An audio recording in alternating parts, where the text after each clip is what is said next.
vamos para o próximo vídeo, que deve tratar então sobre programação evolutiva.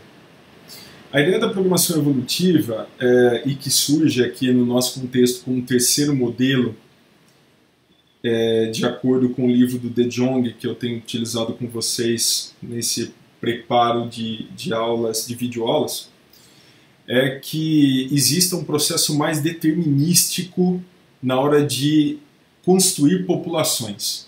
O que isso quer dizer? Então, olha só, o nosso primeiro algoritmo, ele selecionava um pai de maneira aleatória, e esse pai ele era responsável por produzir algum filho. E esse filho, ele de alguma forma realizaria uma concorrência dele com outros pais que haviam na população original. Qual que é o problema disso? Como a seleção dos pais ocorre de maneira aleatória, pode ser que algum pai nunca seja selecionado. Pior ainda, pode ser que algum pai que tem um fitness muito bom, ou seja, uma aptidão muito boa para resolver o problema, ele nunca seja escolhido para gerar um filho. O problema disso é que eventualmente esse pai poderia produzir um filho melhor do que os outros e fazer com que haja uma convergência para uma solução melhor, uma solução de otimização melhor para o nosso problema alvo, né? Mas seja ele qual for, o caixeiro viajante, como a gente já discutiu no vídeo anterior. De maneira similar, a seleção aleatória de um pai para realizar a competição com um filho que foi produzido, ela pode fazer com que o pai, um determinado pai nunca seja selecionado. Isso também é um problema. Imagine que eu nunca selecione um pai que tenha baixo fitness. Sempre selecione algum outro pai cujo fitness é razoavelmente bom. Qual que é o problema? Eu não coloco esse pai de baixo fitness para concorrer com um filho que foi gerado na próxima população, na próxima geração, desculpa, a fim de fazer, inclusive, com que esse pai de baixo fitness saia fora da minha população e eu tenha, então, uma população cada vez melhor. Essas ideias aparentemente fazem sentido. A gente vai ver que isso gera alguns problemas, mas vamos lá. Portanto, a ideia de programação evolutiva é deixar o processo mais determinístico, é fazer com que cada pai gere um filho e eu mantenha na população seguinte somente os melhores indivíduos. Então vamos lá. Dá uma olhada aqui, pessoal. Olha só. O primeiro algoritmo de programação evolutiva, ele surge com Fogel e outros autores em 1966. Gero aleatoriamente uma população inicial com M indivíduos, segundo uma distribuição uniforme. Faço a computação da função de fitness, a função de aptidão para esses M indivíduos, e cai num laço geracional, né? Ou seja, enquanto eu quiser gerar novas gerações, eu continuo rodando esse laço. O que vai ocorrer dentro desse laço? Para uma variável i que vai de 1 até n, seleciona o pai i e faz com que ele produza de maneira determinística um filho. O que é produzir de maneira determinística? Obrigar que todo pai produza um filho. Ou seja, eu não vou mais selecionar aleatoriamente, eu vou obrigar. Eu vou sempre fazer a cópia idêntica do pai e produzir probabilisticamente um filho, fazendo uma alteração, ou seja, uma mutação. Calculo o fitness para o filho e mantenho ele numa população separada. Tudo bem? Depois que eu fizer todo esse processo e produzir todos os M filhos, eu uno os pais com os filhos, o que me produz uma população agora de 2 M indivíduos, e mantenho apenas os M melhores na próxima geração. Ou seja, eu tenho um processo aqui de elitismo, que a gente fala muito forte, que eu sempre vou manter só os melhores na próxima geração. Deixa eu relembrá-los aqui um pouco sobre o código que a gente tinha anteriormente. Esse segundo ponto R é o modelo que a gente fez no vídeo anterior. Então eu vou copiar agora e fazer um modelo chamado terceiro, que é esse modelo agora que a gente está discutindo. Ele vai ser feito também em cima do caixeiro viajante. Eu vou usar o mesmo princípio com vocês. Quem não se lembra, veja o vídeo anterior. Eu vou descer aqui, e a minha função principal agora vai ser essa third model. O que eu vou passar para ela? Eu passo aqui, se eu não me engano, vamos relembrar, né? Uma matriz de distâncias entre cidades, né? Aqui eu tenho um exemplo dessa matriz aqui que não foi totalmente preenchida, né? Como está aqui com vocês. Tá? Uma matriz de distâncias que pode ser simétrica ou não. Eu passo aqui esse K que não vai existir mais, a gente já vai ver. Daqui a pouco eu tiro ele. Pop size e número de gerações. Vamos lá, vamos dar uma olhada no meu terceiro modelo e ver o que tem que ser colocado aqui. Olha só, para começar, eu quero descobrir quantas cidades eu tenho para o meu problema. O número de cidades é o número de linhas ou o número de colunas da matriz de distâncias, né? A mesma coisa, pessoal. Eu tenho uma população inicial aqui que é nula e um fitness inicial que também, por enquanto, vai ser preenchido com zeros. Quantos zeros? O número de elementos que eu tenho definido em pop size. Ou seja, se o tamanho da minha população for igual a 100, como aqui está definido, ó, aqui, eu terei um vetor com 100 zeros. E aí eu vou fazer um for, que vai de 1 até 100, nesse caso, né, se pop size vale 100. E eu gero uma organização aleatória de 1 até o número de cidades. Só para relembrá-los, né, isso vai gerar algo assim. Ó. Suponha que eu tenha 5 cidades, né, então eu faço um sample de 1 até 5. Ó. Ele gera para mim uma organização aleatória dos valores de 1 a 5, que indica para mim que ordem que eu vou visitar cidades. Ou seja, a primeira cidade de 3, a 5, a 1, a 2, a 4, e depois eu volto para 3. Vantagem disso é que eu sempre terei soluções válidas, né? Faço um row bind, ou seja, concateno na linha da minha matriz population, concateno esse subject, que seria uma solução candidata para mim, que foi gerada aqui, ó. E aí o que eu faço? Calculo o fitness dessa solução. Não sei se vocês se lembram, mas vamos voltar aqui. Olha como é que eu fiz o fitness. Eu vou lá e passo a ordem das cidades que vai ser visitada. Suponha que essa ordem aqui, ó, 3, 5, 1, 2 e 4. O que eu faço depois? Eu caio dentro de um for que vai de 1 até o comprimento do subject menos 1. Menos 1 justamente para eu conseguir pegar pares, né? Eu vou pegar a distância então do subject na posição I até a posição I mais 1. Esse menos 1 é para não estourar aqui o meu código, né? Porque se eu tentar pegar o subject do último elemento com um próximo que não existe, daria pau. Somo todas essas distâncias e no final somo a distância do que seria a distância do último elemento que eu tenho, olha só, o último elemento que eu tenho para o primeiro, para a primeira cidade. E aí eu garanti que eu dou a volta por todas essas cidades e volto para a cidade de origem. E o meu fitness é 1 sobre essa soma. Só para lembrar, porque 1 sobre essa soma, porque quanto menor for essa soma, ou seja, quanto menor a distância, maior será a aptidão, melhor a solução para o meu problema. Quanto maior, pior. Por isso que eu fiz essa inversão, tá, pessoal? Voltando aqui no meu third model, ó, até aqui, esse código é o mesmo código que a gente vai usar para a programação evolutiva, tá? Não tem diferença. O que vai mudar é daqui para frente, na hora que eu começo a fazer as gerações. O que vai acontecer com as gerações? Eu não sei se vocês se lembram, mas eu vou ter que pegar cada pai e vai ter que gerar um filho. Então não tem mais essa ideia de fazer um for até K aqui. Eu vou fazer até o meu pop size, ó. Não tem jeito, vou passar por todos. E aí o que a gente vai fazer para o pop size? Ó, eu não tenho mais essa seleção aleatória aqui de um pai para produzir um filho, ó, tal qual está aqui. O que a gente vai fazer é algo assim, ó. Eu vou selecionar de fato aquele pai. Olha só, esse é meu novo indivíduo, é um clone que eu acabei de fazer para o meu novo indivíduo. Esse é o clone. Tá? Aí o que eu vou fazer em cima desse clone? Acho que vocês se lembram do vídeo anterior. Eu vou fazer uma amostra de 1 até o número de cidades, que é basicamente o tamanho, o número de elementos que eu tenho nesse indivíduo aqui que eu tirei um clone dele, né? Copiei. E assim eu seleciono, repara só, 2 posições. O que eu vou fazer com essas 2 posições? Eu vou trocar os valores que estão nelas. Suponha que eu tinha essa solução aqui, e eu seleciono aleatoriamente esta posição, que é o índice 1, e essa daqui que seria o meu índice 4. Daí eu vou fazer esse valor 5 vir para cá, e esse valor 4 vir no lugar do 5, pessoal. É só para gerar um indivíduo diferente, que seria o filho, né? Aí a partir disso, ó, criei aqui uma variável auxiliar e fiz essa troca, esse swapping, né? Essa troca para gerar um novo indivíduo. Esse novo indivíduo, então, ele vai ser colocado numa matriz de filhos, ó, fazendo uma concatenação em linha também, o rbind, né? O rowbind, né? Que é a mesma coisa.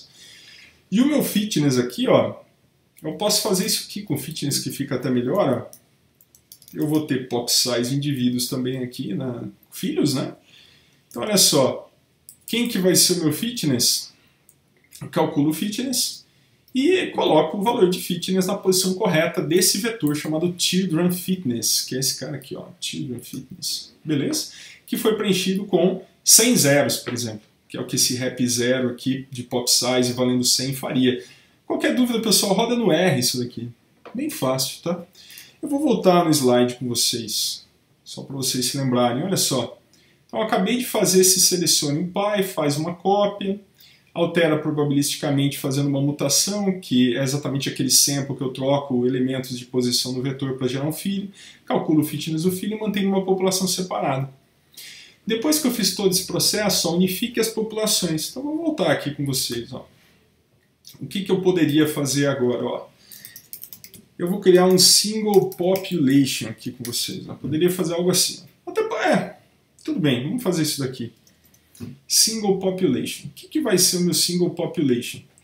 Vai ser uma concatenação nas linhas de tudo que eu tenho na população original, que é o meu population, junto com o que está em children, que acho que vocês se lembram que são os filhos, né, que a gente acabou de criar.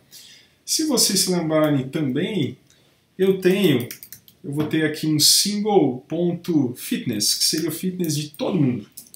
Olha o que eu vou fazer, concatena para mim o fitness da população com o fitness dos filhos, que acho que é esse daqui, ó. Vamos ver se eu não estou fazendo besteira aqui, deixa eu voltar.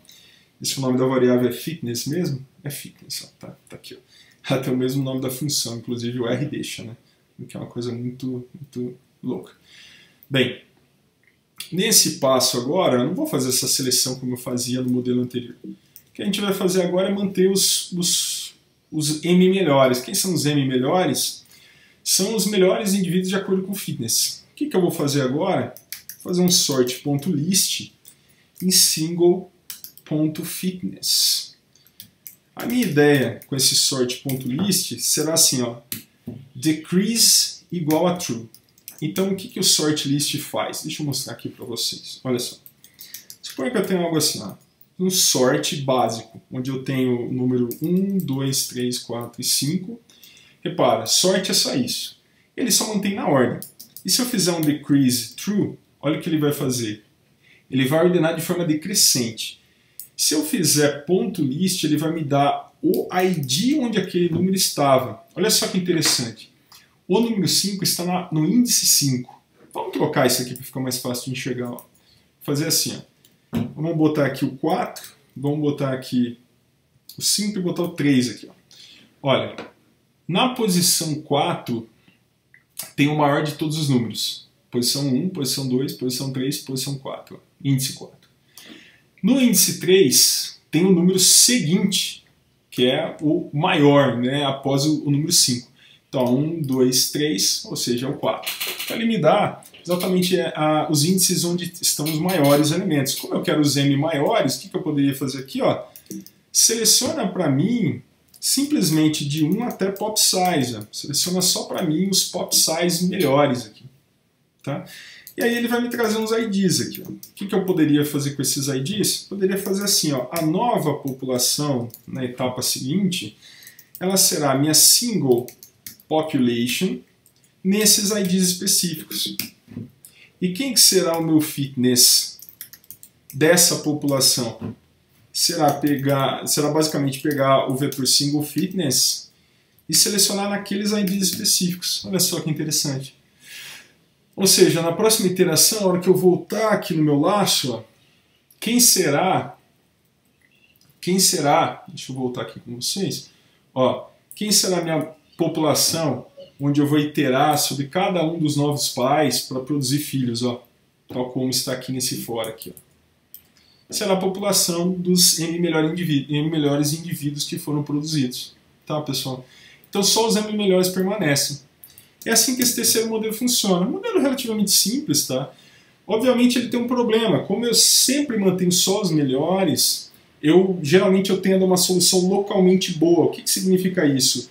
Eu começo a perder variação populacional. Eu deixo de verificar soluções muito distintas que podem cobrir melhor o meu espaço de busca. Eventualmente existe uma região do meu espaço de busca. Imagina esse espaço como se fosse uma superfície de um campo de futebol. De repente, o local onde tem, por exemplo, o local mais alto ou mais baixo desse campo de futebol, ele está fora do meu alcance. E se eu tivesse soluções mais aleatórias e não de forma tão determinística quanto eu tenho aqui, eu teria a probabilidade de eventualmente chegar nessa solução que a priori não era pensada. Do jeito que está aqui, não. Eu foco demais numa região do meu espaço. É como se, ao invés de olhar o campo de futebol inteiro, eu olhasse só a pequena área, por exemplo, uma delas, né? E começasse a focar só naquela região em busca de uma solução boa. Eu estou dando esse paralelo só, né? Eu poderia pensar de forma diferente. Ao invés de eu pegar uma cidade inteira para encontrar qual é o prédio mais alto, eu pego só uma quadra. E aí eu localizo esse prédio em função de apenas uma quadra. Esse algoritmo, então, esse terceiro modelo, tem essa desvantagem de focar demais numa região só do meu espaço. No caso, seria uma quadra. Eu vou carregar para vocês o meu terceiro modelo aqui, só para a gente dar uma olhada. Eu não me lembro de todas as etapas que nós fizemos aqui anteriormente. Deixa eu dar uma olhada aqui com vocês. Eu tenho que passar uma matriz para ele, né? Uma matriz de distâncias. É isso aí. Deixa eu criar uma matriz aqui com vocês, então. A gente cria, não tem problema. E aí a gente gera o nosso problema. Eu vou criar uma matriz de distâncias aqui simples, usando distâncias aleatórias, onde a minha menor distância será, sei lá, 0.1 e a minha maior distância será 10. Gera para mim aqui, vou colocar um problema relativamente pequeno, vamos colocar aqui 10 cidades, tá? Então eu vou fazer 10 vezes 10, que aí eu consigo sair das 10 cidades e chegar nas 10 cidades. E eu vou colocar isso numa matriz, que vai ter 10 linhas e 10 colunas. Reparem que da forma com que eu estou produzindo aqui, eu terei a minha matriz aqui ó, sendo gerada. Eu terei um problema. Em primeiro lugar, eu preciso zerar a diagonal principal, e outro problema é que eu tenho uma matriz que não é simétrica, né? Da cidade 1 para 2 eu tenho essa distância, da 2 para 1 eu tenho outra distância, como se eu tivesse que pegar uma rodovia diferente. Mas eu vou aceitar isso daqui por enquanto, segue a vida.